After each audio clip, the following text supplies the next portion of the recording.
Hello. It has been a while. Yeah, I took an impromptu week off. Turns out that I just needed a little me time. I was dealing with quite a bit of anxiety and a little bit of just being a bit irritable.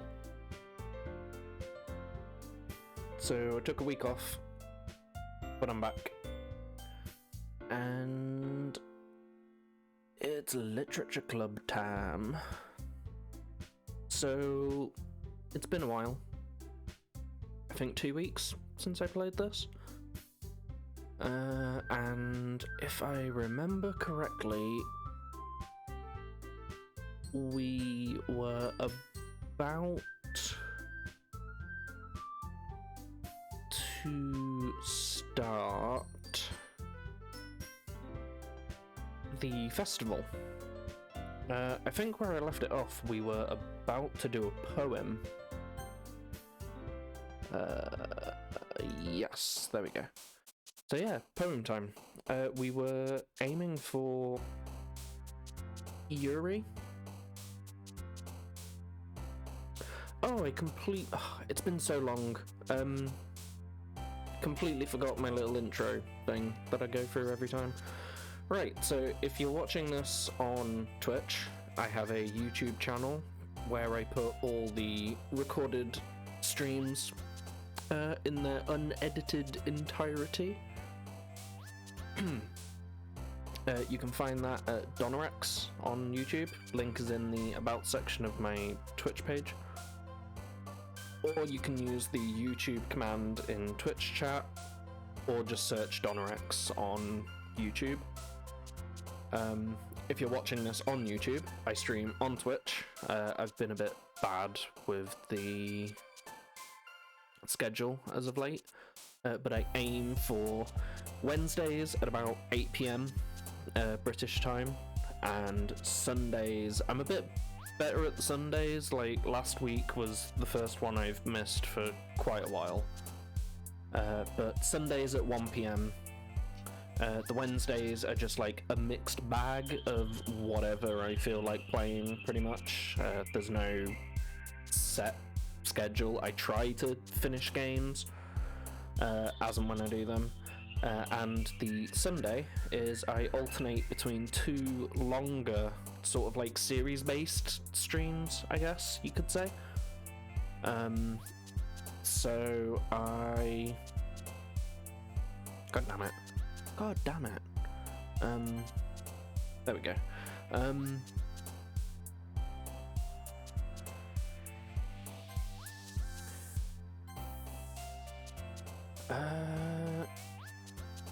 Yeah, so I alternate between two games. I'm currently playing Final Fantasy VII Remake and Golden Sun: The Lost Age.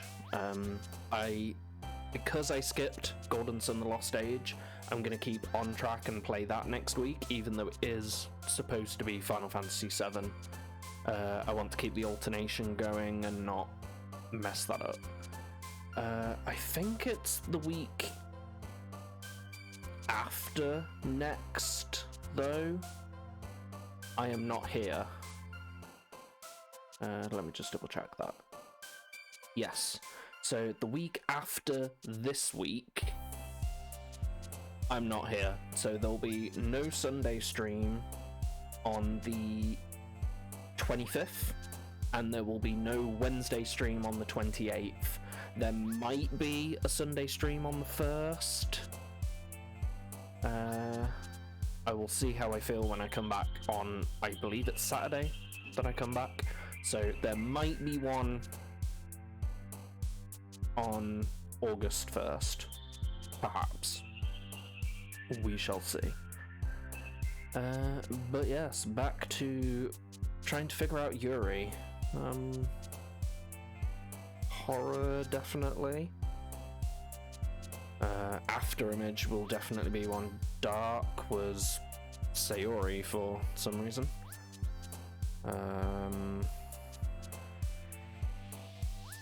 Valentine? No.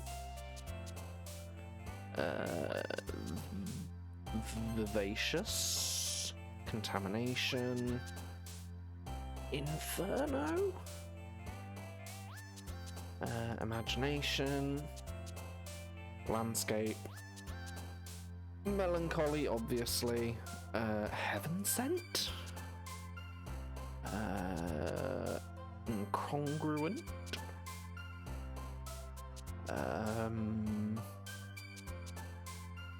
Anxiety? Massacre? And there we go. I think that was majority Yuri. I cannot remember the voices. I know I said in the first stream that I wasn't going to give them voices, and then ended up giving them voices anyway. I cannot for the life of me remember what those voices were, so I'm just going to go with whatever comes to mind and hope it matches. Oh man, I'm the last one here again. Don't worry, I just walked in too. Were you practicing piano again? Yeah. You must have a lot of determination. Starting this club and now picking up piano. Well, maybe not determination, but I guess passion. Remember that the club wouldn't be here if it wasn't for all of you. And I'm super happy that you're all willing to help out for the festival too. I can't wait for the festival. It's gonna be great. Eh?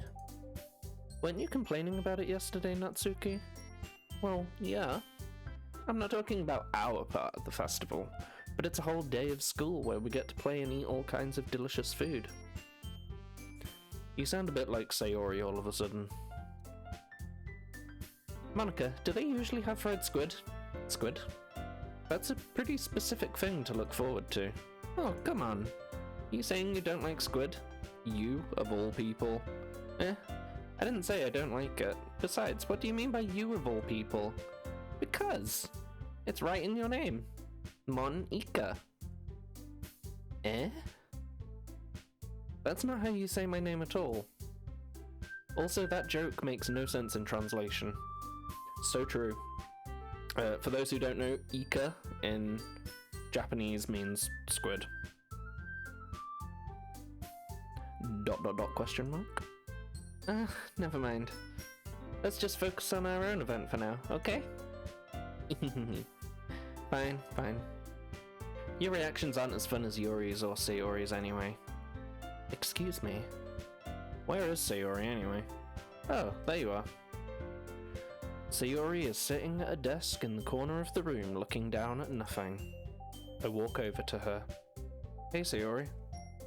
I wave my hand in front of her face. Eh? You're spacing out again. Sorry. Don't mind me. You can go talk to everyone else. Huh? Is everything alright? Of course. Why wouldn't it be? It just feels like you're a little off. Sorry for assuming things. Jeez, you worry too much about me. I'm fine, see? Sayori shows me a big smile. Don't let me distract you from having fun with everyone else. Well, alright. If you say so. I worriedly glance at Sayori before accidentally hitting skip, but the conversation has already dispersed with everyone back at their usual activities. Maybe I should ask Monica if she's noticed anything about Sayori recently. Since they've been preparing for the festival, they must be spending a lot of time together. I timidly approach Monica, who is shuffling through some papers at her desk. Andy, what's up? Hey, this might sound a little strange, but have you noticed anything up with Sayori recently? Anything up with her? In what way do you mean? Maybe I'm reading into it a little too much, but she seems a bit downcast today. Oh, you think so? I can't say I've noticed anything about her. Monica peers across the room at Sayori, who is idly dragging a rubber eraser up and down her desk. Maybe there is something on her mind, but I'm surprised I'm not the one asking you, Andy. You certainly know her a lot better than I do. Yeah, but she's never really like this. She's always talked to me about things that bothered her, but this time when I asked her, she was really dismissive. Sorry, I know it's not your problem. I just wanted to ask if you knew anything, so I'll drop it now. No. It's important to me too. I mean, I'm also friends with her. And I also care about the well-being of my club members, you know? Maybe I'll try talking to her myself. Huh? Are you sure about that? She seemed like she wanted to be left alone. Are you sure? Maybe she just has a hard time bringing it up with the person of interest. Person of interest? What do you mean by that? I'm saying that maybe the thing on her mind is you, Andy. Me? How on earth would you come to that conclusion? Clueless protagonist is clueless. Well, I probably shouldn't say too much, but Sayori talks about you more than anyone else, you know? Huh? She's been so much happier ever since you've joined the club. It's like an extra light was turned on inside of her. What? No way. Sayori is always like that. She's always been full of sunshine. It's not any different now that it's all... I'll try that again. It's not any different now than it always has been. You're so funny, Andy. Have you thought that maybe you've always seen her as so cheerful because that's just how she is when she's around you? ... I've said too much. I'm sorry, what do I know anyway? I didn't mean to jump to conclusions, so you should just forget about what I said. I'll try to talk to her, so try not to think about it for now. Ah. Alright. Monica smiles meaningfully. I know she said to forget about it, but I already know I wouldn't be able to get her words out of my head. Monica stands up from her desk and walks across the room to where Sayori is sitting. I watch her kneel down next to Sayori and gently talk to her, but she's keeping her voice so quiet that I can't hear her from here. I sigh and sit myself down. I know Sayori told me not to worry about her and to have fun with everyone else, but that's impossible to do when she's behaving like this. Exactly how much do I care about her that I'm letting this weigh down so much? Now it feels like I'm the one behaving out of the ordinary. But there's nothing I can do besides wait for Monica. Why does it feel like I'm being watched? I glance around the room. Suddenly, I notice Yuri peering at me from over her book. But she looks away just as quickly with a flustered look on her face. I realise that she won't get anywhere like this. I've never really seen Yuri approach anyone or start a conversation on her own accord. So I have no choice but to approach her myself. By now, it's a little easier for me to do that. I stand up from my desk and sit in one next to her own. ... I didn't mean to bother you or anything. Relax, you didn't even do anything. But I could tell that you wanted to be alone with your thoughts. Alone with my thoughts? How were you even able to tell what I was thinking like that? Well, it's something that I do a lot. So it wasn't hard for me to spot based on your posture and expression. Not that I was staring or anything. I didn't do anything creepy like that. In any case, I guess you were right. I'm sorry if I caused you any concern. Don't apologize. Your troubles are only the concern of those who willingly share in that concern.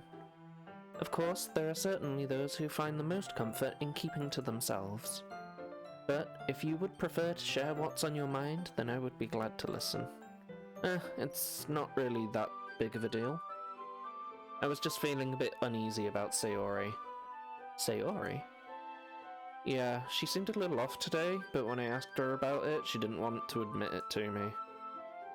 So I can't help but wonder if something happened to her.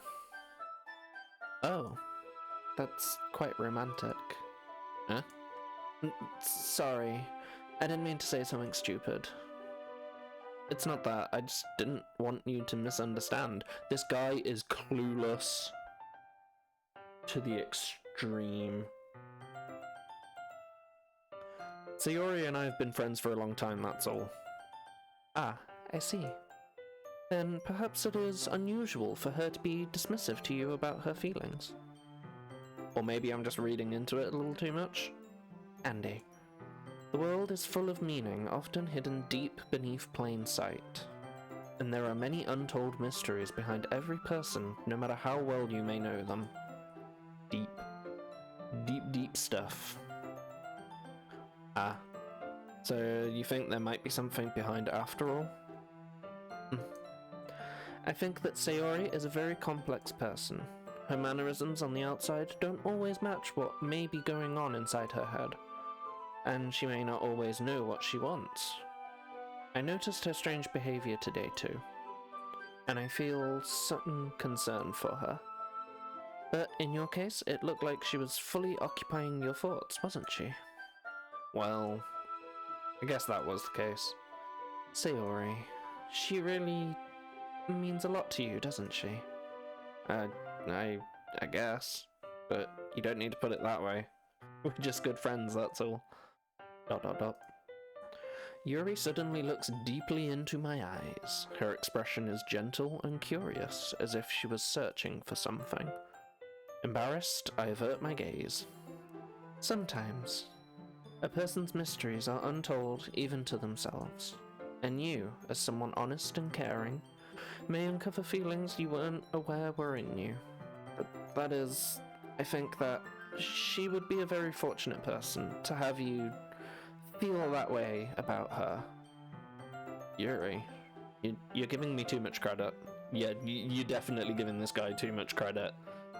I'm a pretty simple guy, so I think I'm pretty good at understanding my own feelings. I'm not nearly as sophisticated as you.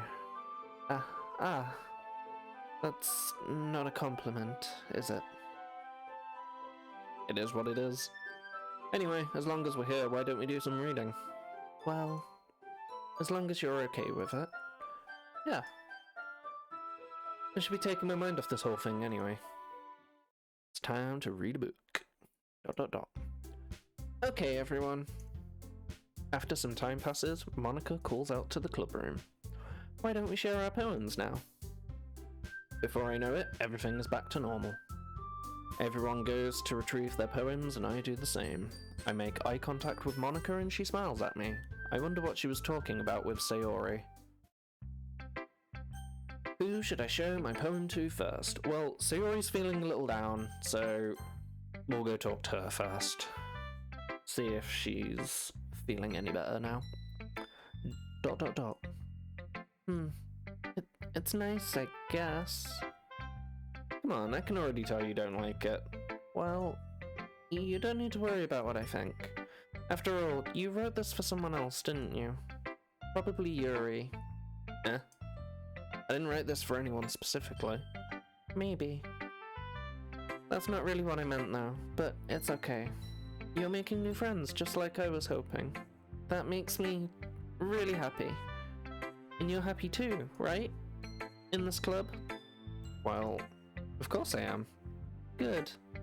That's all that matters to me. Thank you, Andy. Sayori, is there something wrong? Huh?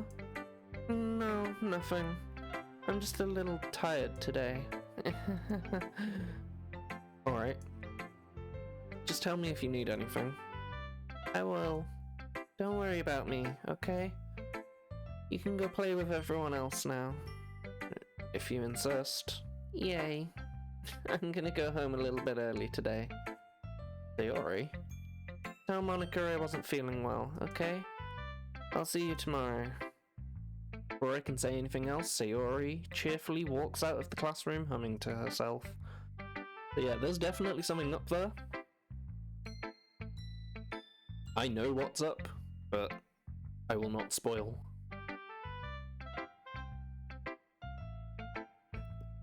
We will speak to Yuri next. ... Andy, your writing has only improved in these last few days. Every poem you've shown me has been nothing short of spectacular. I can really feel the emotions. I'm a little envious even. I don't think it ever came to me this naturally. Yuri, that's the wrong way to put it. This never did come naturally to me, but I've been able to improve so much thanks to you.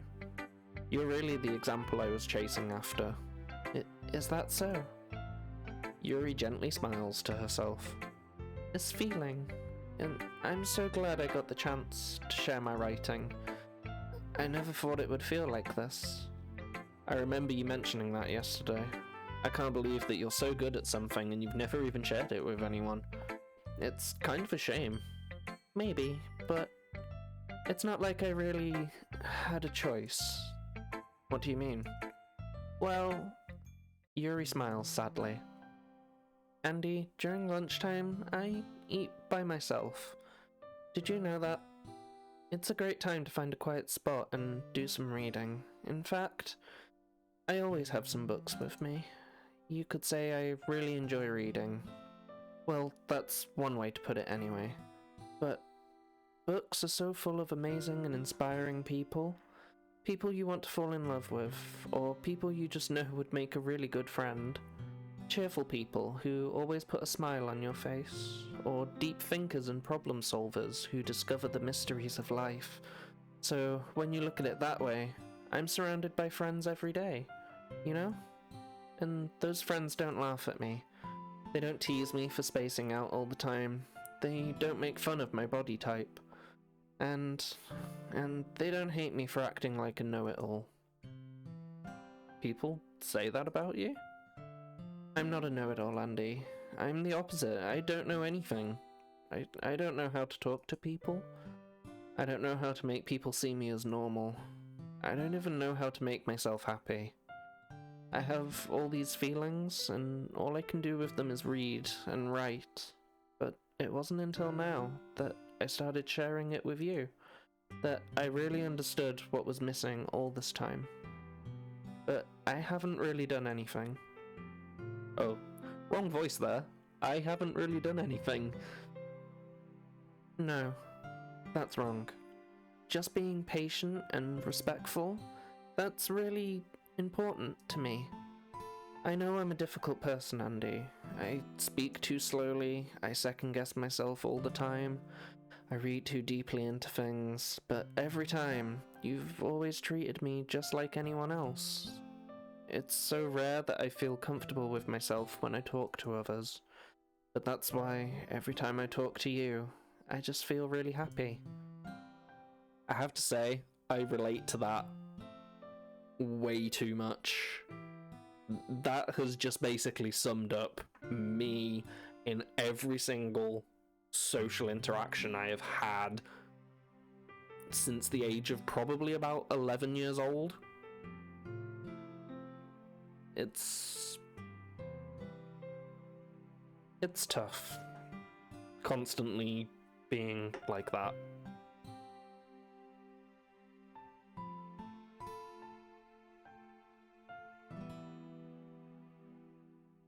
I see. Well, I treat you how you deserve to be treated, Yuri. And if other people don't see it that way, then screw them. I mean, I joined this club hoping I would make friends, amongst other things, apparently. And I would say I've had at least one success, wouldn't you? If you put it that way, yeah. We really are friends now, aren't we? Yuri puts her head in her hands, but this time she's smiling as she does it. Do you want to show me your poem? Yeah, I do. Let me get it for you. Ghost Under the Light, Part 2. The tendrils of my hair illuminate beneath the amber glow, bathing. In the distance, a blue-green light flickers. A lone figure crosses its path, a silhouette obstructing the eerie glow. My heart pounds, the silhouette grows, closer, closer. I open my umbrella, casting a shadow to shield me from visibility, but I am too late. He steps into the streetlight. I gasp and drop my umbrella. The light flickers, my heart pounds. He raises his arm. Time stops. The only indication of movement is the amber light flickering against his outstretched arm. The flickering light is in rhythm with the pounding of my heart, teasing me for succumbing to this forbidden emotion. Have you ever heard of a ghost feeling warmth before? Giving up on understanding, I laugh. Understanding is overrated. I touch his hand, the flickering stops. Ghosts are blue-green. My heart is amber. Very symbolic. Finishing the poem, I start to hand it back to Yuri, but instead of taking it from me, she looks away. ... Do you dislike it? No, of course not. I just don't really know how I should respond. Despite Yuri's poems usually being cryptic, it wasn't hard to figure out what this one was about. I don't know if I'll be able to explain this one. That's fine. I understand this one. ... Yuri is having an even harder time speaking than usual. Does this one mean a lot to you? Yuri nods. I'm not really good with words, but I'm happy that you shared it with me. So, thank you. And I hope we keep spending time together. Despite my inability to make eye contact, I see a faint smile emerge on Yuri's lips. I once again tried to hand the poem back to her, but instead, Yuri gently takes my hands and pushes them back toward me. I hesitate in response to her warm touch. You can... the poem is... Once again, Yuri fails to form a complete sentence. You mean I can keep it? Yuri nods. I'd love to. Again, Yuri faintly smiles as if she doesn't want me to notice. You always make me feel nice. I know I'm not good with people, but I hope that I can return the favor sometimes. Yeah, don't worry. I think you do a good job. Yuri finally turns back toward me. I guess we should move on before Monica says something, but I'm sure we can talk again later. Yeah, I'm sure we will. With that, Yuri timidly smiles at me, and I return to my seat so I can put her poem away. Oh, so cute. We'll go with Natsuki, but I'm pretty sure, if I remember rightly, she just, dismisses us and doesn't even show us her poem. ... Meh. I guess you really haven't learned anything at all. Honestly, I don't know why I got my hopes up in the first place. What? I don't think this one was that bad. What did I do wrong? Poems don't need to be all deep sounding to express something. It's going to just sound like you're forcing it unless you really don't suck at it. Honestly, don't bother trying to write poems like this one until you're on Yuri's level. Natsuki stops short all of a sudden. Don't tell me. Huh? You're not just trying to impress Yuri, are you? What are you talking about? And keep your voice down. You know Yuri would love this kind of... this angsty... Just because she's a talented writer doesn't mean I mean... Ugh. Looks like I'm in trouble. I somehow struck a nerve, though what I did is beyond me. I'm so done with you. Natsuki shoves the poem I handed her back over to me. Take your stupid poem. If you wrote it for someone else, just don't show it to me. Ouch. This is what I get for letting a younger girl step into my business. Well, that's just fucking rude. Unless I was a mind reader, I was destined to be in a world of pain from the start. At least Natsuki wasn't really the girl I was trying to impress in the first place. Well, that is true. And Monica is last. Hi Andy. Have you thought about what you want to submit to perform at the festival? Well, being in this club is one thing, but performing in front of a bunch of people, I'll have to give it some more thought. Okay, no pressure. But whatever you do, I'm sure it'll turn out great. It would also make me happy to see. Anyway, let's take a look at today's poem. Sure. I let Monica take the poem I'm holding in my hands. ... Your style's gotten so refined, Andy. Yuri's been teaching you a lot of things, hasn't she? Well, I guess so. Yeah, I've been noticing how much time you spend with her. I think I've heard her say more words these past couple days than she's talked in the whole year. I'm not sure how you did it, but that's pretty impressive. Well, she just needs some patience and a way to talk about all the things in her head, I guess. I'm still getting the hang of it myself. You're certainly putting in a lot of effort. You must really like her. That's... It's awfully suspicious, you know? Spending time with her in the clubroom every day, reading that edgy novel with her. Well, I just feel bad that she has a hard time socializing. It makes me want to make sure she doesn't spend all her time alone. Besides, the novel isn't too bad either, you know? Alright, I get you. Just be careful, alright? I know that Yuri isn't used to opening herself up, so if something bad happens while she's vulnerable, then it could be really hard for her. Her books aren't a total escape from reality, they're just a bandage. You say that like I'm going to hurt her. Sorry, I didn't really mean that. If anything, she might accidentally hurt herself. Anyway, I'll share my poem with you now, alright? Alright. The Lady Who Knows Everything. An old tale tells of a lady who wanders earth. The lady who knows everything. A beautiful lady who has found every answer, all meaning, all purpose, and all that was ever sought, and here I am, a feather. Lost adrift the sky, victim of the currents of the wind. Day after day I search.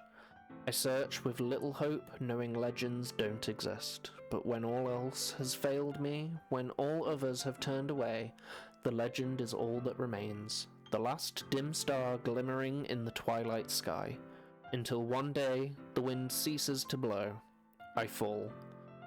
And I fall, and fall, and fall even more. Gentle as a feather, a dry quill, expressionless. But a hand catches me between the thumb and forefinger, the hand of a beautiful lady. I look at her eyes and find no end to her gaze. The lady who knows everything knows what I am thinking. Before I can speak, she responds in a hollow voice. I have found every answer, all of which amount to nothing. There is no meaning, there is no purpose, and we seek only the impossible. I am not your legend does not exist. And with a breath, she blows me back afloat, and I pick up a gust of wind. Interesting. You know, I feel like learning and looking for answers are the sorts of things that give life meaning. Not to get too philosophical or anything, but it's kind of on my mind, so that's what I wrote about. I see. I never really put much thought into it. In a way, it's almost paradoxical. Because if we had all the answers, wouldn't the world start to lose its meaning? You know, there's one thing I noticed. It seems like everyone in the club prefers writing about things that are more sad than happy. Are you surprised? I mean, if everything was okay, we wouldn't really have anything to write about, would we? Humans aren't two-dimensional creatures. I think you'd know that better than anyone. You mean one-dimensional? Ah, yeah, that. Anyway, here's Monica's writing tip of the day. Are you ever too shy to share your writing because you're afraid it's not that good? It can be really disheartening to get a lukewarm response to something you put so much into. But if you find other people who enjoy writing, then sharing becomes a lot easier, because instead of just telling you that your writing is good, or okay, or bad, they'll want to focus more on everything that went into it, and the things you can work on. It's much more encouraging that way, and it will make you want to continue improving. It's almost like having your own little literature club, don't you think? That's my advice for today. Thanks for listening. Okay, you three. We're all done sharing poems, right? Why don't we start figuring out... Hold on a second. Is it just me, or did you say something strange just now? Something did sound a bit unusual. That's right. You deviated from your usual catchphrase when addressing the club. Catchphrase? I don't have a catchphrase. Jeez, why is the mood so weird today? Look, even Yuri isn't immune to it. Stagnating air is common foreshadowing that something terrible is about to happen. In your books, maybe. Look, the only thing different is that Sayori isn't here. Ah, it seems you're right.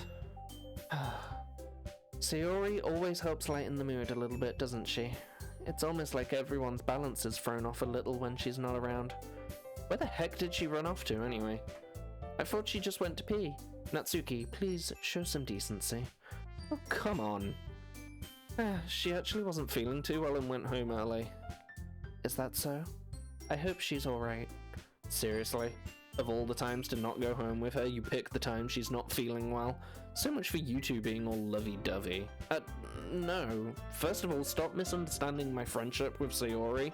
And second, she's kind of been avoiding me today, so I didn't want to force it. Oh. That curious expression coming from Yuri, of all people. Calm down, guys. I talked to her earlier and everything is fine. What did she say?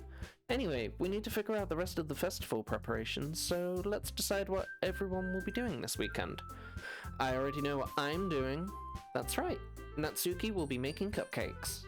But we might need a lot of them in different flavors. Can you handle that all by yourself, Natsuki? Challenge accepted. And as for myself, I'm gonna be printing and assembling all the poetry pamphlets. Sayori will be helping me design them. And as for Yuri... Yuri, you can... Guys, can you help me come up with something for Yuri? I'm useless. No, that's not it at all. You're the most talented person here, you know?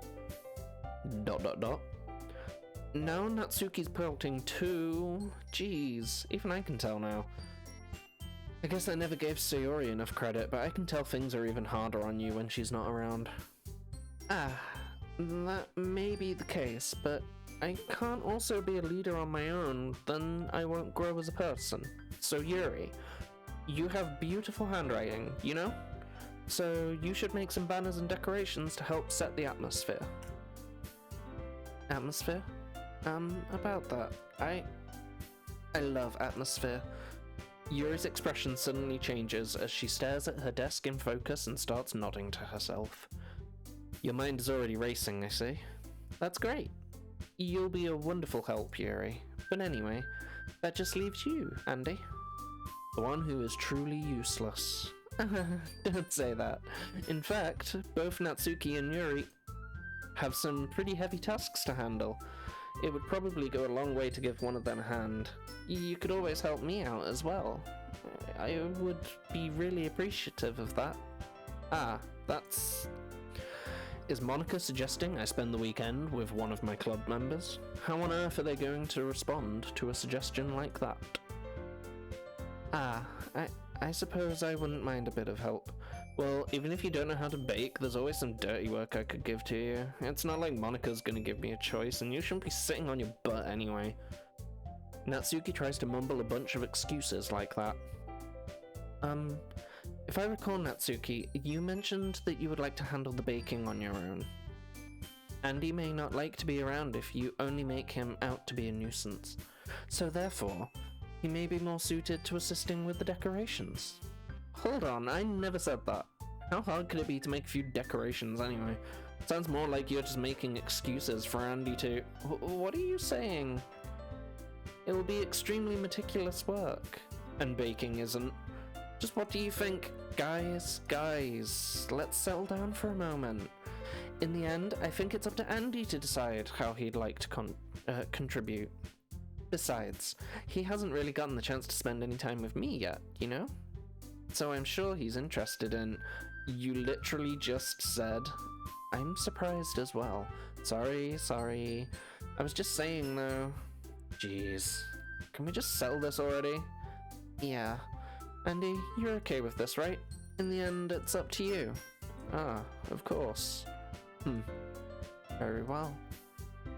In that case, everyone looks straight at me. But of course, I'm going with... Who we gonna pick? Let's pick...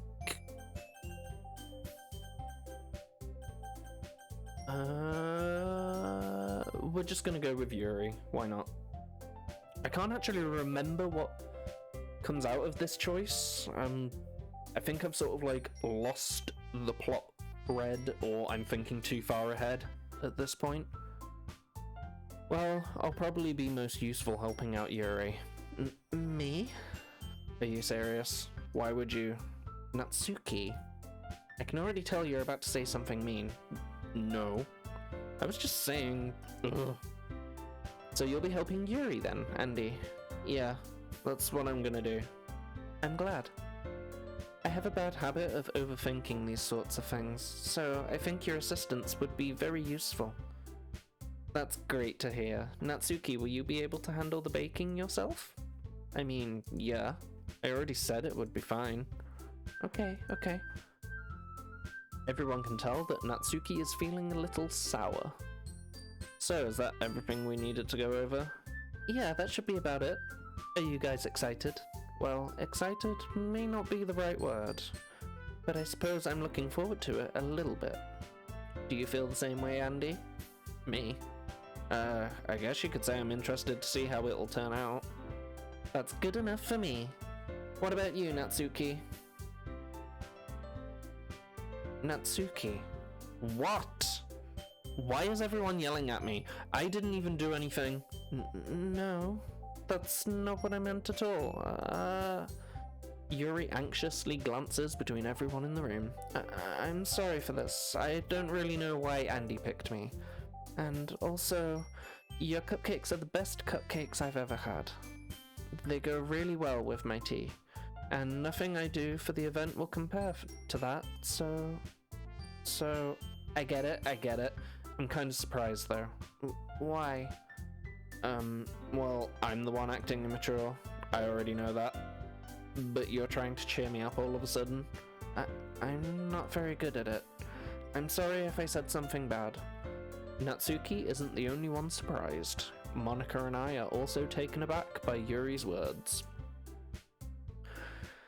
When she already has trouble with words, trying to cheer someone up must be far out of her own comfort zone.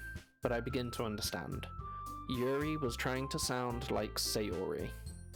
Even if it didn't work perfectly, I can tell that she tried to say something Sayori would say at a time like this. Because Sayori always helps everyone smile and feel good about themselves. No, I kind of appreciated it. I'm sorry for making a big deal out of nothing, but I'm gonna say this. You better bet that my cupcakes are going to be the best part of the whole event. Ah, I believe you. Yeah, I hope to see everyone do their best. But with that, there's nothing more for today, so I guess it's time for us to head out. Alright, let's get out of here then. Everyone packs up their things. I start to follow Monika and Natsuki out the door as they chat between each other. I turn around. Sorry. I realized that I don't have any way of contacting you this weekend. Oh, you're right. I can't believe that slipped my mind. Should I give you my phone number? I think that would be the best way, yes. Alright then. Yuri and I exchange phone numbers. Okay. Then I'll be stopping by your house on Sunday? Huh? My house? Is that a problem? No, not at all. I just thought I would be the one going to your house since I'm the one helping you. Ah, I suppose that makes sense. But if you don't mind, I think I would prefer going to your house. Alright. In that case, it won't be a problem. I decide not to press Yuri for a reason. It's not like it should matter either way, so I'll just need to make sure my room is clean. I hope I manage to make myself useful in some way. I'm not nearly as creative as you are. Don't underestimate yourself, Andy. I think we'll make a very productive team, even if you only choose me because you felt bad or something. Wait, you don't actually think that, do you? I don't know. It's difficult to come up with any other reason you may have chosen me. You're forgetting the one reason with the most common sense. I chose to help you because that's what I want to do. But Yuri thinks to herself with an extremely tense expression. Yuri, you're overthinking this. You wanted me to point out when you're overthinking, right? I didn't realize. I'm telling you, I want to. That's all there is to it. Do you believe me? Yuri thinks really hard again. He looks straight into my eyes for a long while. I believe you. As if it took her tremendous effort, Yuri finally says that and relaxes her expression. And I'm really looking forward to Sunday. Yeah, I am too. After that exchange, I make my way out the door and Yuri follows. I can't believe this. Yuri is going to be coming to my house on Sunday. My anxiety shoots through the roof. Even though I've gotten pretty used to handling her at this point, there's no telling what might end up happening when we're outside of school. More than that, she told me that she was looking forward to it. Is this the chance I have to make something happen between us? Or is it too early for that? Only time will tell. But until then, I won't be able to take my mind off it. I seriously can't wait. So there we go. A little time skip ahead.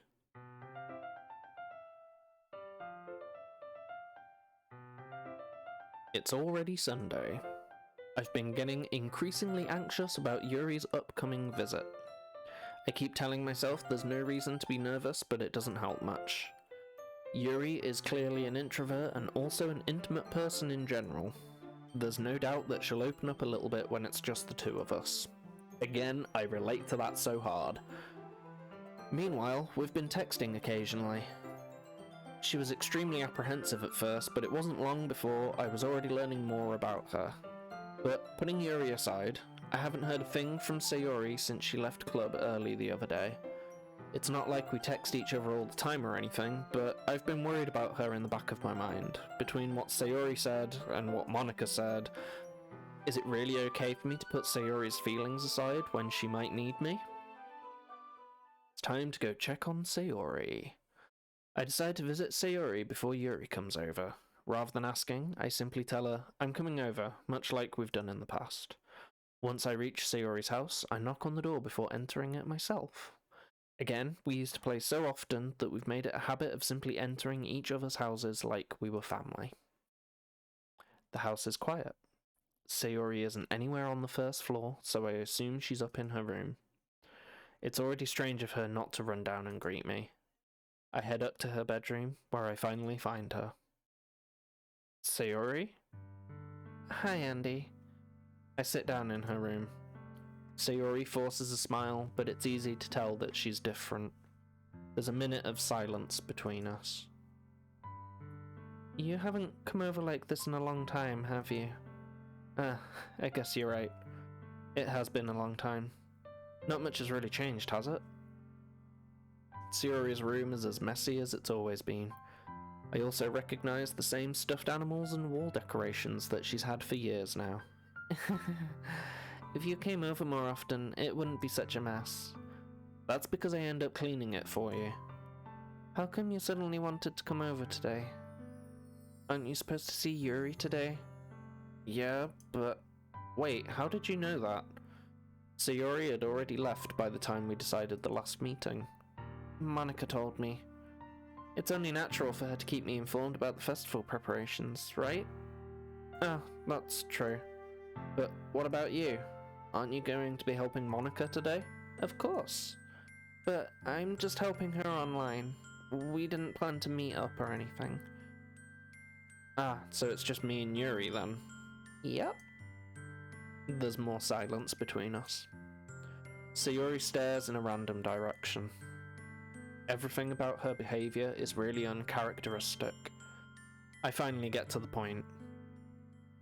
I just wanted to see how you were doing after you left on Friday.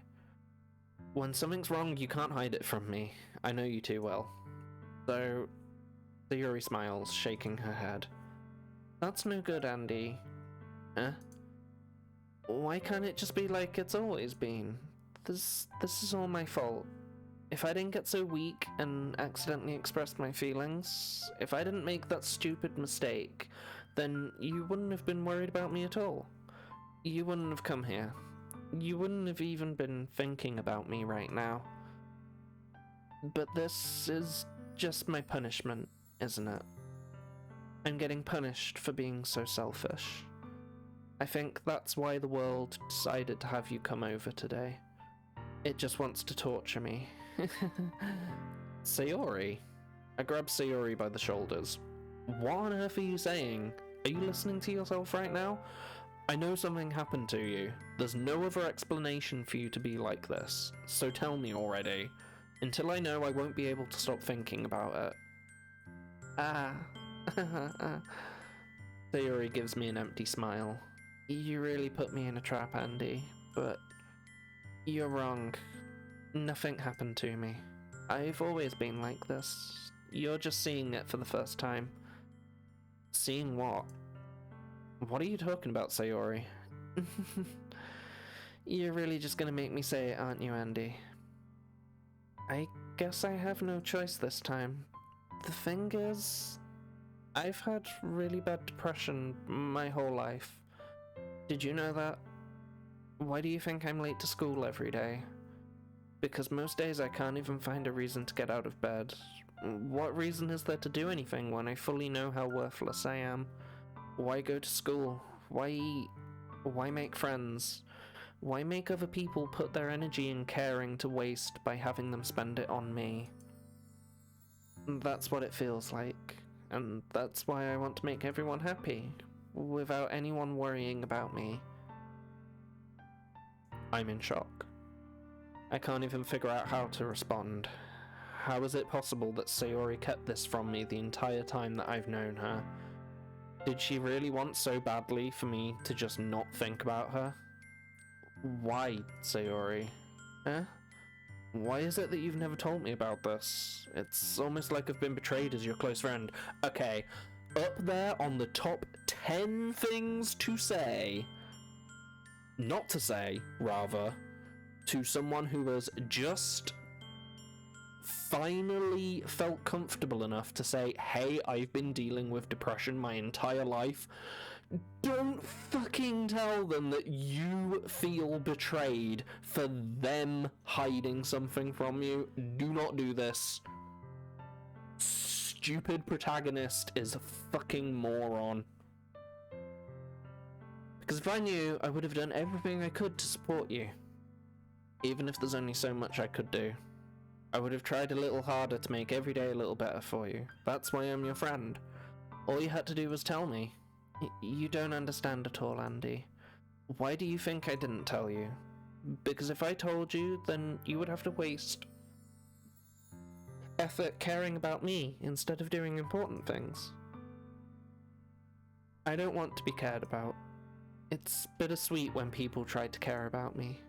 It feels nice sometimes, but it also feels like a bat being swung against my head.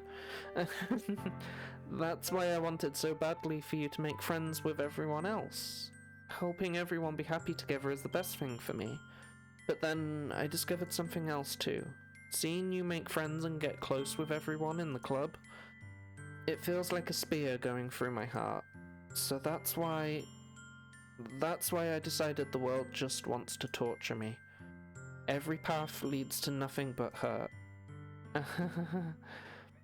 You're right that I don't understand. I don't understand your feelings at all, Sayori. But I don't need to understand. Whatever it takes for me to help you stop hurting. Again, that not a good take to have. It's you can't fix everyone's problems with good intentions, and I've come to realize myself as well that you can't even fix your own problems sometimes with just good intentions. You just sometimes have to let yourself feel like shit. Like, take this last week, for example. Right, I just had to let myself go through it, and now I've come through the other side, and I'm not as bad. It's just the way it is sometimes. That's what I'll do. No, Andy. There's nothing. Nothing at all.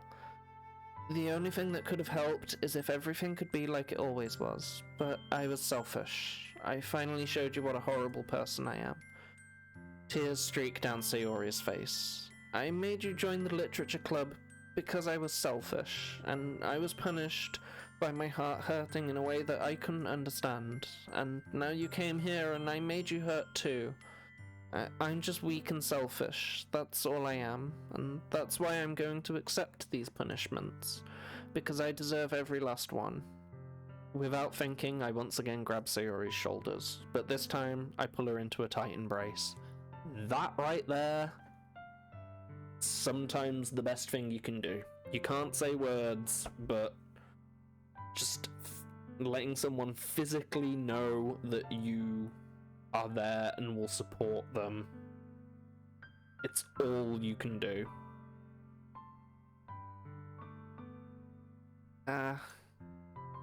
Andy? Sayori.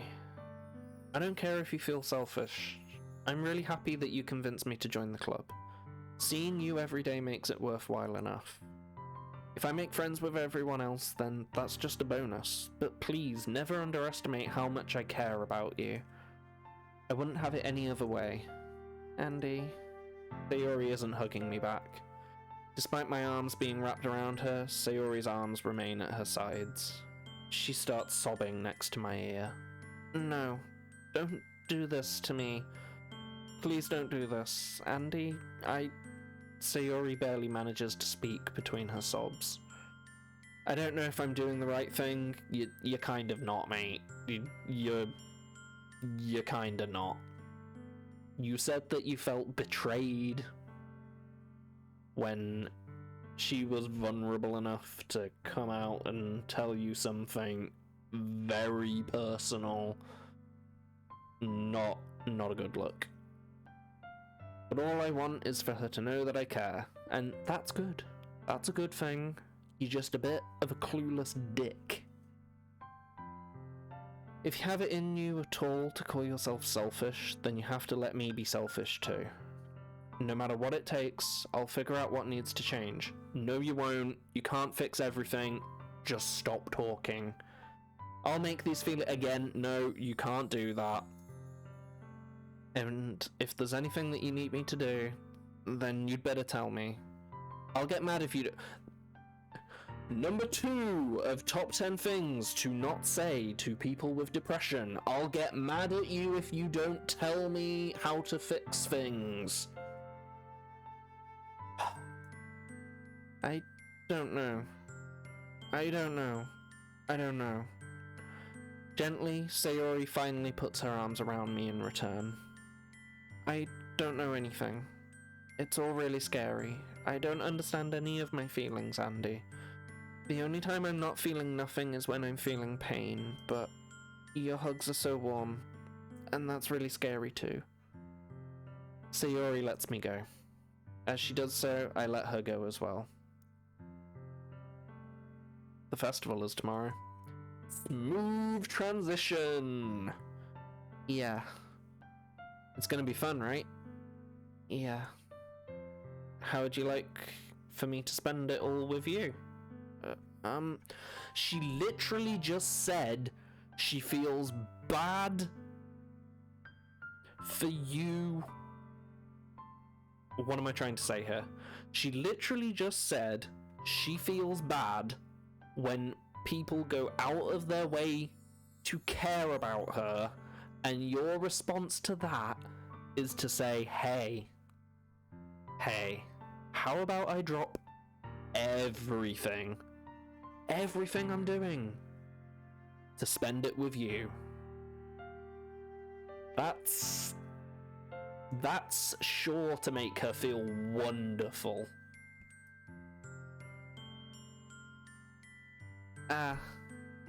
It's what I want. It might be. You worded it really wrong though. I promise. I think that would be nice then. Yeah. Sayori wipes her eyes. If I could spend the whole day here, I would.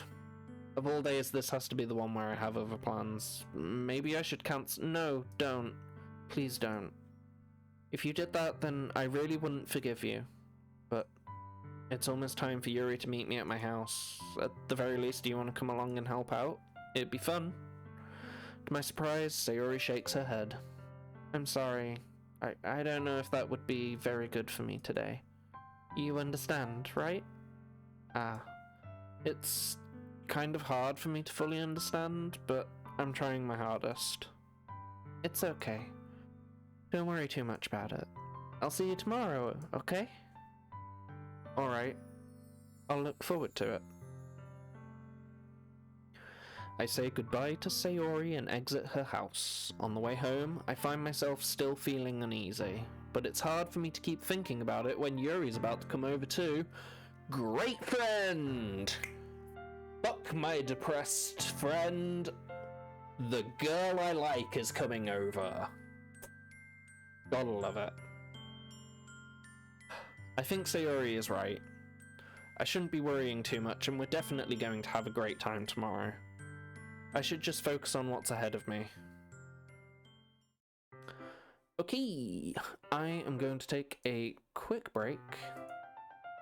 I will pause the recording, grab myself a drink, and be back in about 2 minutes.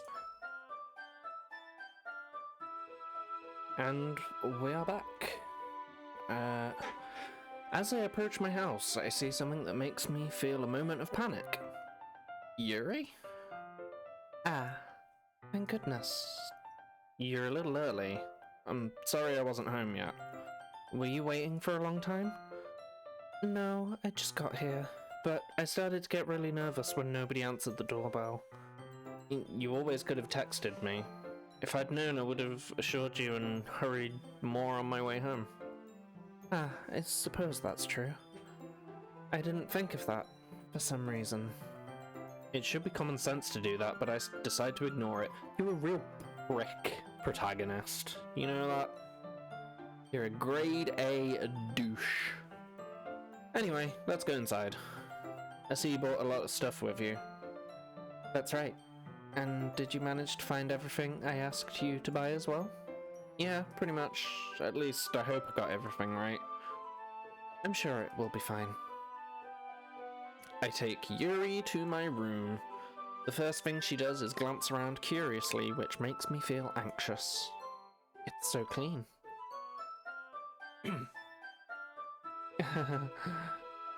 I cleaned it before you came over, so that's very considerate of you to do. No, I would have been really embarrassed for my room to be a mess while you were here. Well, I do enjoy cleaning. I would have gladly helped you clean. Ah, that would have been even more embarrassing. Wait, don't look in there. I snatch Yuri's wrist, which was in the process of opening a desk drawer of mine. I'm sorry. I wasn't thinking for some reason. I was just spacing out. It's fine, it's fine. I let go of Yuri's wrist. She puts both of her hands firmly in her lap, as if making sure she's keeping track of them. So, should we get started? Ah, yes. I have a few things planned that you can help with. Decorations and other atmospheric enhancements. Atmospheric enhancements? You know, mood lighting, aromatherapy candles. Oh, wow. I didn't know you planned on taking it that far. Of course. I want to help take our guests to a faraway place, although many will stop by just out of curiosity. And for cupcakes, I guess. I'm determined to provide an experience that will leave them wanting more. That's great. It's easy to forget that you're a pretty intense person. Ah, intense? I guess that's the best way to put it. Is that a bad thing? No, not at all. It's something that I like. It's something that I like about you, actually. Is that so? That makes me feel relieved. And kind of happy. Yeah, no need to be so anxious. Again, grade A thing to say to someone with anxiety. Just don't be anxious. Oh, really? Wow. I never thought of that. My anxiety is cured. Marvelous. You can relax a little. Relax. I brought some things for relaxation. I was going to use them during the poetry event. Oh yeah? Like what? Let's see. Yuri rummages around through her bag. She pulls out a few candles and a wooden cylinder-shaped object. I did some shopping on the way here, so I happen to have these in my bag. I plan to cover the windows in black paper and use the candles to light the room. I think that would be amazing, don't you? Yeah, that'd be really neat. What's that wooden thing, though? Oh, this? It's a diffuser for essential oils. How familiar are you with aromatherapy? Not familiar at all. Ah, is that so? It's one of my favourite contributors to a positive atmosphere. Depending on the oils or herbs you choose, you can change the mood of the air itself. You can even feel it permeate through your body. Relaxation, positive energy, romance, reflection. It's almost like magic. Yuri takes the cylinder and pushes a switch on the bottom. In just a moment, a thin ray of vapour begins to spout through a hole on the top. Wow, that smells wonderful. What kind of mood is that one for? This is a jasmine essential oil. It smells a little sweet and flowery, right? Yeah, that's a good way to describe it. I chose jasmine for the event because it provides more than relaxation. Jasmine enhances your emotions and helps you feel them flow through your body. You feel warmer and your heart pounds more heavily. Don't you think that it will be perfect for sharing our poems? It does sound suitable, but you seem to know a lot about this, so I'll trust your opinion with anything. Yuri smiles gently, clearly enjoying herself. She again reaches into her bag and pulls out several spools of thin ribbon. What are those for? Well, did you purchase the origami paper I asked you to get? Yeah, I have it over here. We won't be using the paper for folding origami. What I'd like to do is write a different word on each paper. We'll need about 100 of them. Oh yeah?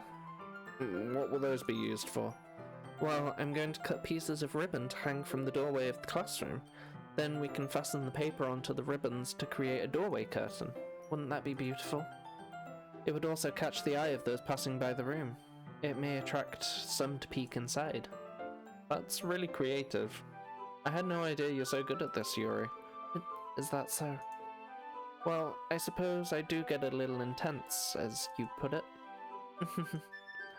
Yuri giggles with red cheeks. Is it just me, or is she more relaxed when it's just the two of us? Or maybe it's the excitement she feels from sharing something that she enjoys. I can relate to that. I do deal much, much better on a one-to-one or small group basis. Here's a marker, Andy. You can write any characters you want. I'll help you once I finish cutting the ribbons. Ah, alright. Sitting on the floor together, the two of us get to work. I carefully draw a different character on each paper, doing my best to manage my bad handwriting. Yuri unravels a long strand of red ribbon to her desired length. Then she reaches into her bag once more and pulls out a pocket knife. The knife is strangely beautiful. The silver handle has an intricate pattern of waves etched into it. The blade itself is gently tinted blue. That's no ordinary pocket knife. It looks really fancy. Well... Embarrassed, Yuri looks away. What is it? You're going to think it's weird. Yuri, whatever it is, I have no reason to judge. To each their own, you know? If you promise you won't be weirded out... Yeah, I promise. Alright. The thing is, I'm kind of into knives. They're just so pretty.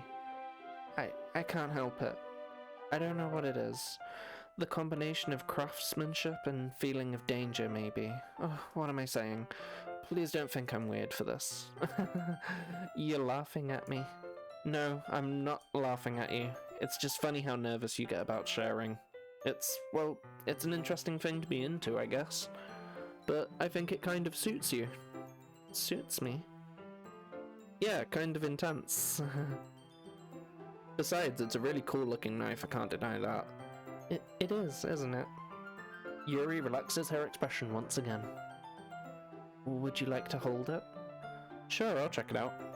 Yuri carefully hands me the knife with the handle facing me. I take it and turn it around in my hands. It feels heavy and extremely solid. Where do you even get a knife like this? Curious of its sharpness, I feel the point of the knife against... Whew! Curious of its sharpness, I feel the point of the knife with my index finger. Ow! Andy, why did you do that? I didn't expect it to be that sharp. Genius. I barely touched it at all. It's my fault. I should have warned you. This knife is extremely sharp. It can cut through skin like it's paper. Oh no. A small drop of blood trickles down the side of my finger. Yuri takes my hand and gives the wound a closer look. Ah. She stares at it and noticeably fidgets. If you're squeamish, I'll go wash it off now. Ah. Without warning, Yuri puts my finger in her mouth and licks the wound.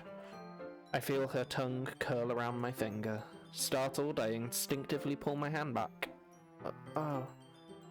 Please forgive me. I wasn't thinking. Yuri lowers her head, her face burning up. Yuri, that's the most embarrassing thing I've ever done. How could I do something like that? I'm sorry. Sure, it was a little weird and it took me by surprise, but I guess she was just trying to help, right? Yuri, I think you're overreacting a little. She doesn't lift her head. What if she doesn't recover from this for the rest of the afternoon? Alright, you know what? This might be a stupid thing to do, but I do it anyway. I take Yuri's hand and lick her index finger in return. Andy, did you really just do that? Now we're even. Yuri just looks at me like I did something wrong. I knew that would be a bad idea. If not for the sweet aroma of jasmine oil, the air would be extremely heavy right now. You're so weird, Andy. Yuri giggles shyly. Yuri calling me weird. I have no response to that. Where do you keep your bandages? I don't think I need one, actually. It was a tiny cut. Look, it already stopped bleeding. I see. That's relieving. The tension is quickly lifted. We each resume our respective activities. I watch Yuri's knife cut through the ribbon like it's nothing but air.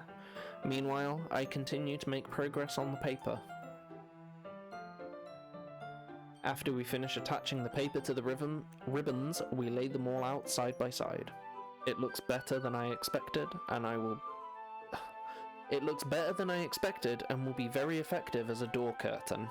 It looks great. Good thinking coming up with this, Yuri. Thanks. It's just something I saw online, really. She's a Pinterest girl. Are you ready to move on to the next task?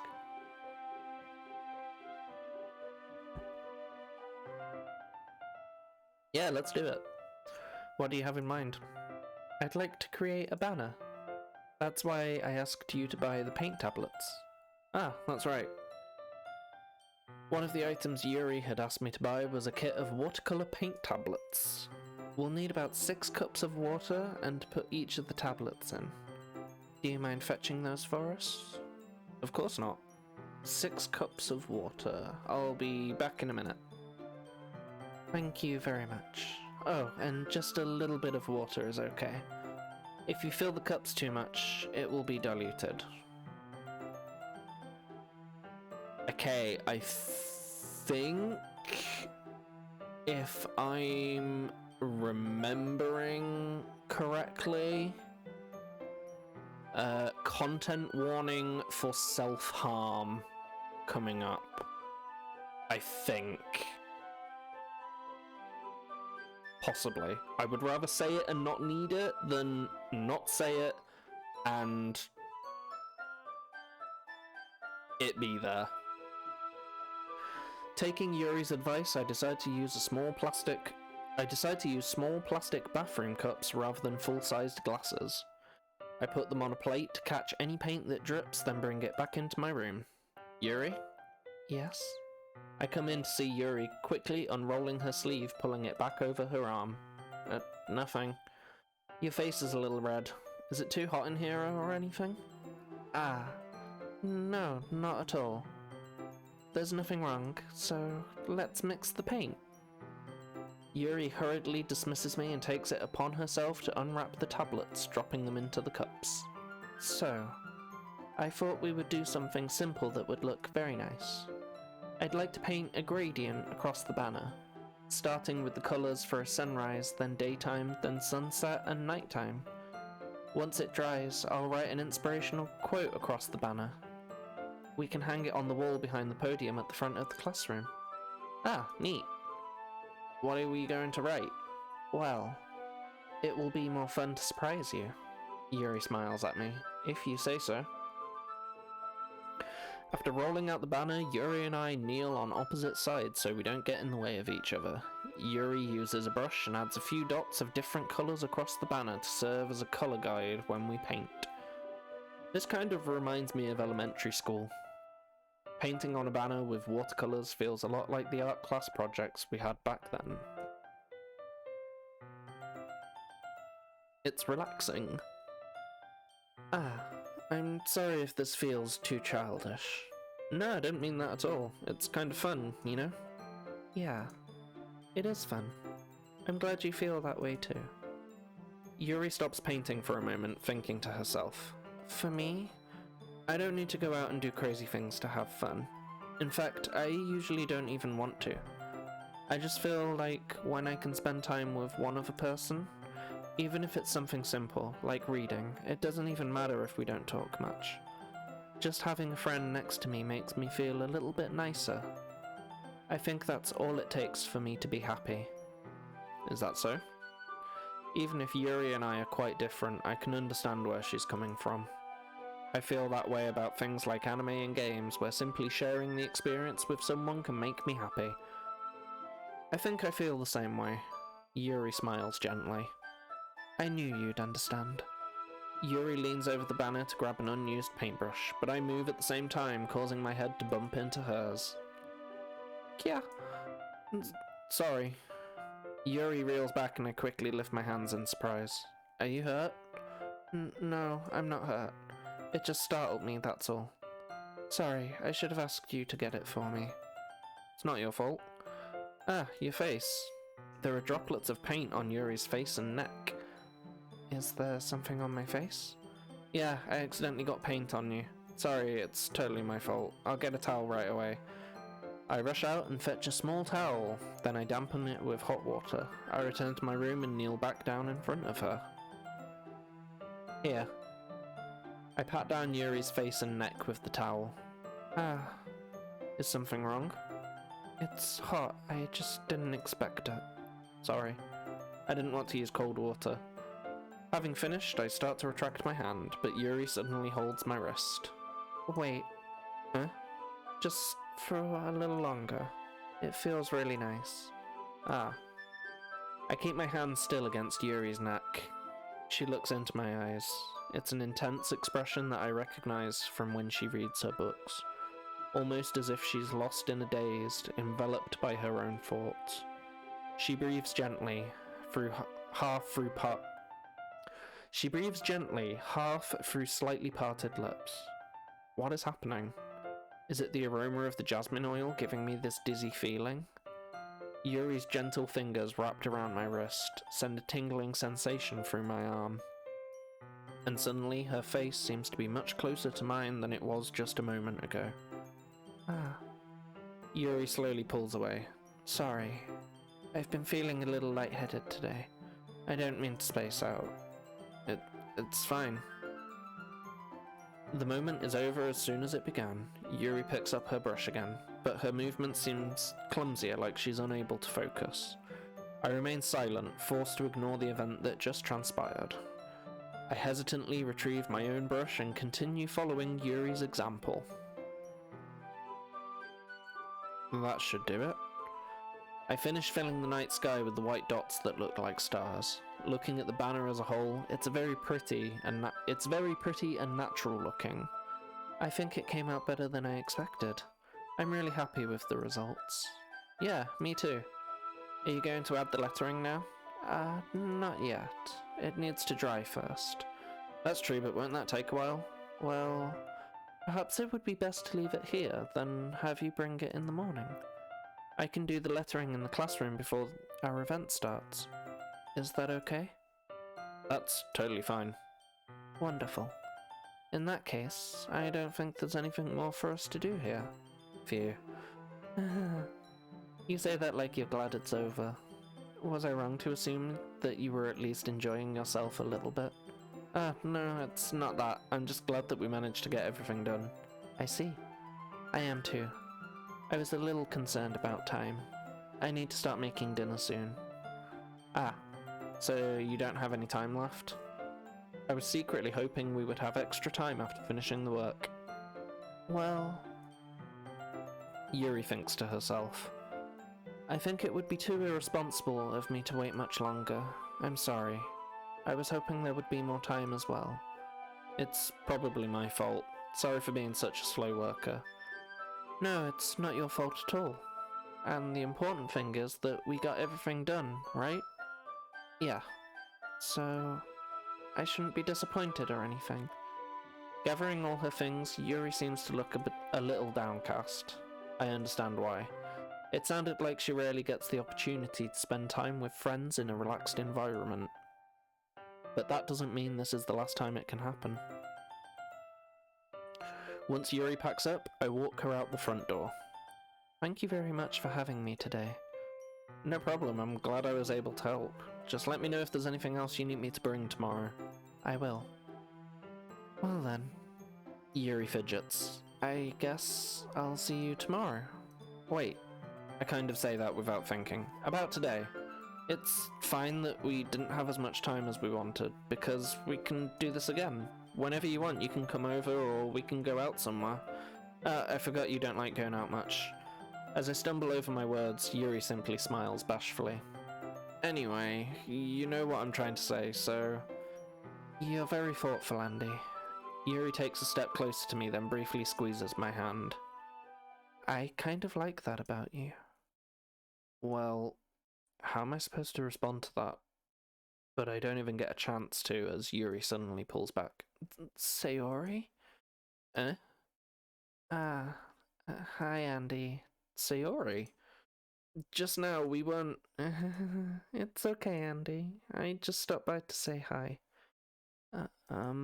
Well, it's nice to see you. I'm sorry, but I'm already on my way to leave. Oh, really? That's too bad. I'm sorry. But we'll all be together at the festival tomorrow, so that's fine, right? Of course. Sayori beams. Yeah, so I'll see you tomorrow. Clearly embarrassed, Yuri hurries off. Sayori waves goodbye after her. Sayori, I thought you didn't want to come over today. Well, I tried staying in my room, but my imagination was being really mean to me, so I had to come here and see it for myself. See what? What are you talking about? You know, how much fun you were having with Yuri, and how close you got to her. It makes me really happy that you've made such good friends. That's all that matters to me. Tears start falling down Sayori's face. That's all that matters to me. Why am I feeling this way, Andy? I'm supposed to be happy for you. Why does it feel like my heart is splitting in half? It hurts so much. Everything hurts so much. This would be so much better if I could just disappear. Sayori, don't say that. It's true, Andy. If I wasn't here, then you wouldn't have to waste your sympathy on me.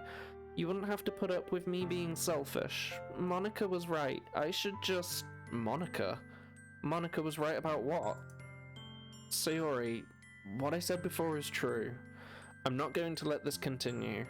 Caring about you like this isn't the burden your mind is making it out to be. It's something that makes me happy. It's something that I wouldn't trade for anything else. So even if it takes an entire lifetime, I'm going to be by your side until you don't feel any more pain. But... Sayori looks away. I put a hand on her shoulder to reassure her. See, now this isn't as bad. I'm scared, Andy. I'm really scared. What are you scared of, Sayori?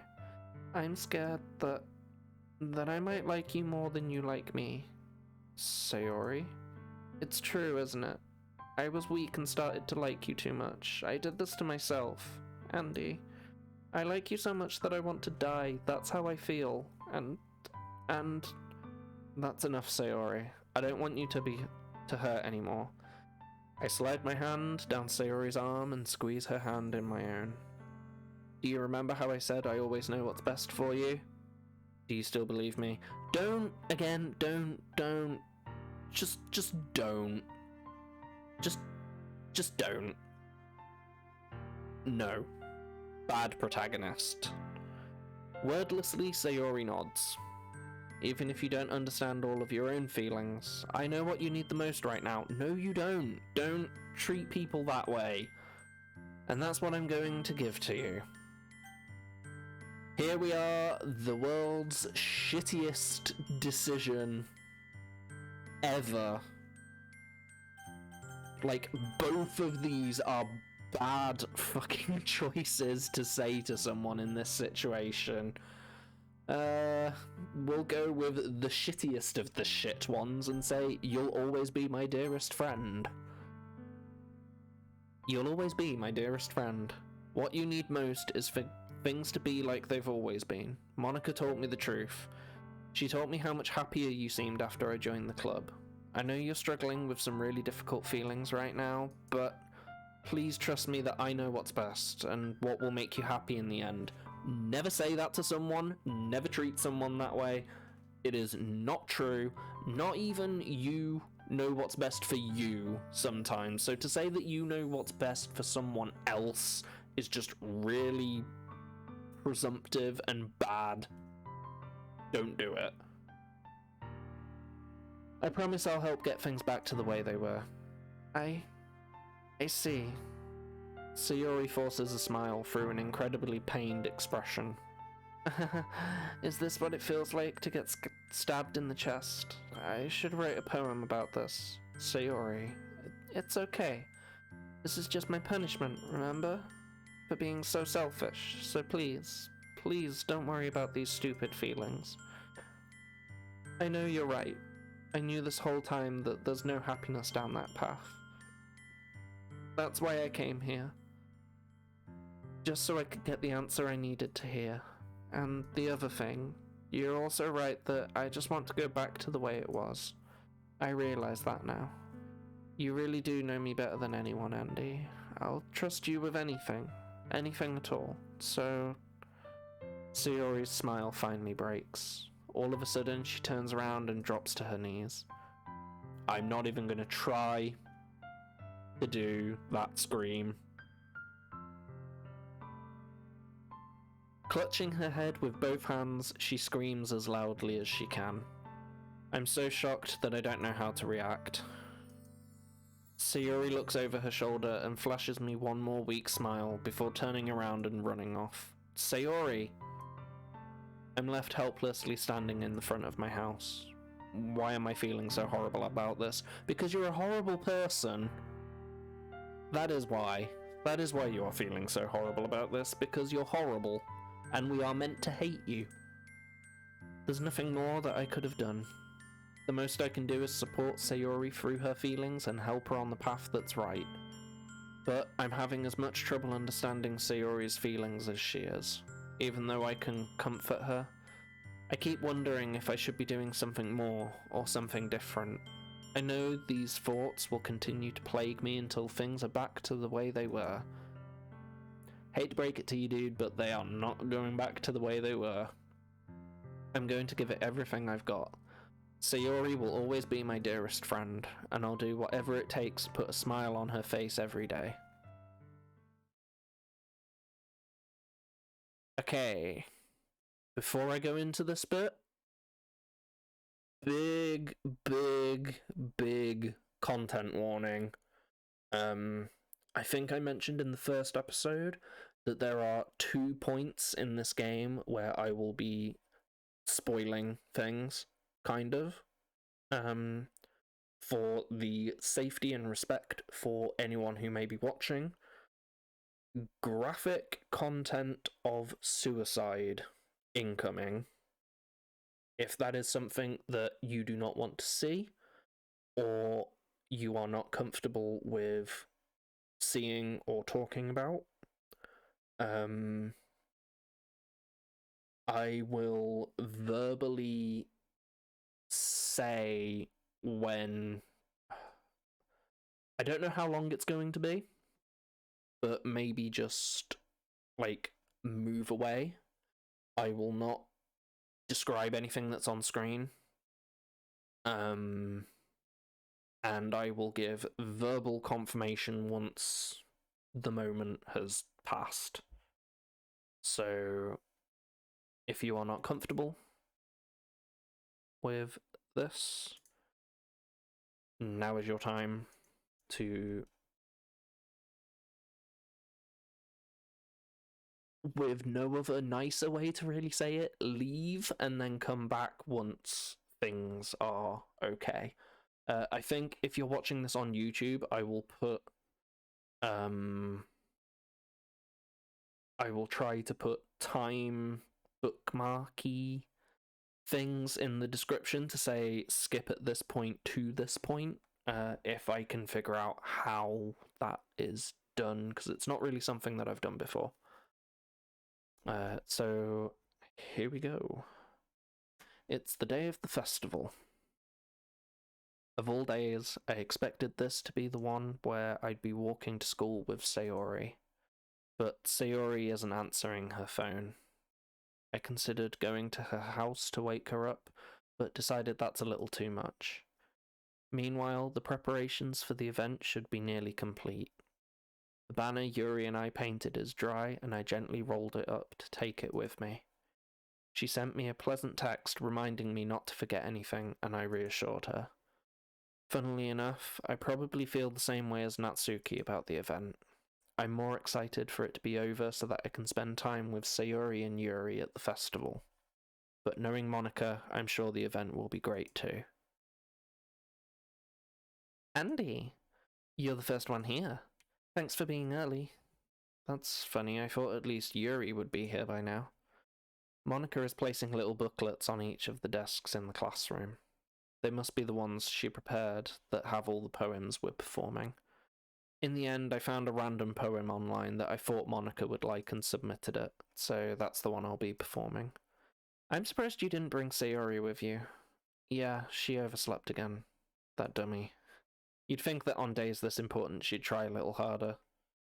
I say that, but I suddenly remember what Sayori told me yesterday, and I suddenly feel awful knowing it's not nearly that simple for her. I only said it because it's the way I'm used to thinking, but maybe I should have gone to wake her up after all.